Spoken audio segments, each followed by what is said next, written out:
Kontestasi Pilpres 2024 sudah selesai dan hanya tinggal menunggu hasil rekapitulasi suara oleh KPU. Hingga saat ini paslon nomor urut 2 Prabowo Gibran masih unggul jauh dibanding dua paslon lainnya.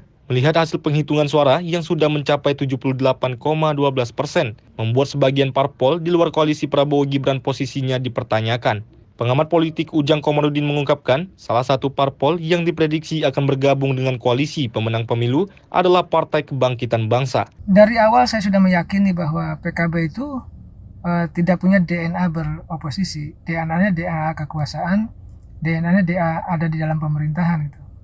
Selalu ada di dalam pemerintahan. Walaupun di Pilpres kali ini kalah ya di 2024, tapi juga punya potensi untuk ada di pemerintahan. Kenapa? Ya tentu karakteristik tadi PKB yang nyaman dengan pemerintah, nyaman ada dalam kekuasaan itu menjadi pilihan yang terbaik mungkin bagi PKB. Yang kedua, ya tentu kalau menjadi oposisi resikonya sangat besar ya. Akan dikorek-korek kesalahannya, akan dicari-cari kasus hukumnya gitu. Akan dikerjai gitu. Dan itu tentu merugikan PKB ke depan. Dan PKB sangat paham itu. Makanya dalam konteks soal hak angket pun ya, ketika ada anggota DPR dari fraksi PKB yang protes ingin mendorong hak angket kemarin di paripurna, tetapi anggota fraksi PKB yang lain mengatakan itu sikap pribadi, bukan arahan Cak Imin.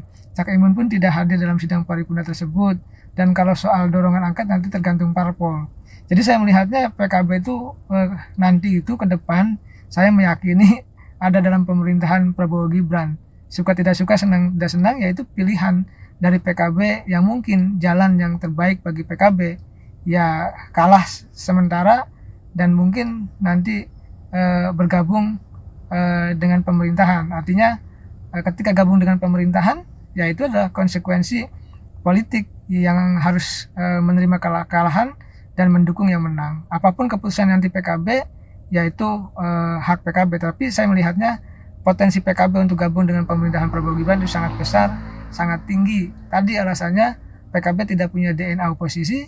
Yang kedua juga kalau menjadi oposisi akan cenderung dikerjai. Dan itu menjadi persoalan.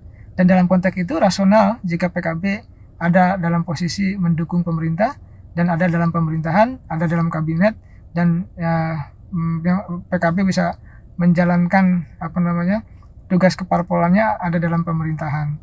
Saya meyakini itu. Dari Jakarta, tim Sinpo TV melaporkan.